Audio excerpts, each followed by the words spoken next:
যারা গ্রামে থাকে তাদেরকে গ্রামার বলে। কেমন আছেন কিউট আপু? এই তো ভাইয়া আলহামদুলিল্লাহ, আপনি কেমন আছেন? আলহামদুলিল্লাহ ভালো। আপনাকে কিউট বলছে, খুব খুশি হয়েছেন? অবশ্যই।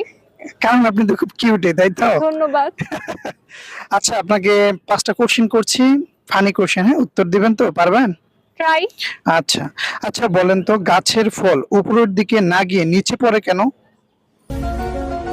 কারণ উপরে খাওয়ার লোক নেই তাই। আসলে ফানি উত্তর। আচ্ছা, বলেন তো মানুষ কালো হয় কখন? উম, ফানি উত্তর। বলে আধারে জন্মগ্রহণ করলে। এবার তবে ফুল ট্রান্সফার কইরা দিমু। আচ্ছা, বলেন তো মেয়েদের ব্যাগ ঘাটলে কি প্রমাণিত হয়? টাকায় পৃথিবীর সব নয়। এটাও ফানি উত্তর। এটা কেন, একটু ব্যাখ্যা দিবেন? কারণ মানে আমাদের ব্যাগ ধরলে ছেলেরা টাকা খুঁজে পাবে না তাই।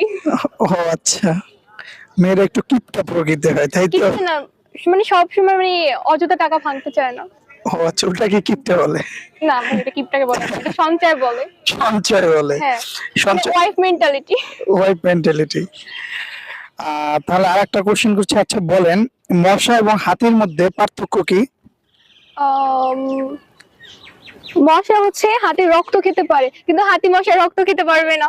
হাই, গুড, ভেরি গুড উত্তর আপু। সব কয়টি উত্তর খুব ফানি ভাবে উত্তর দিয়েছেন, ধন্যবাদ। লাস্ট কোশ্চেন আপনাকে, গ্রামার কাকে বলে? গ্রামার, গ্রামার যারা গ্রামে থাকে তাদেরকে গ্রামার বলে।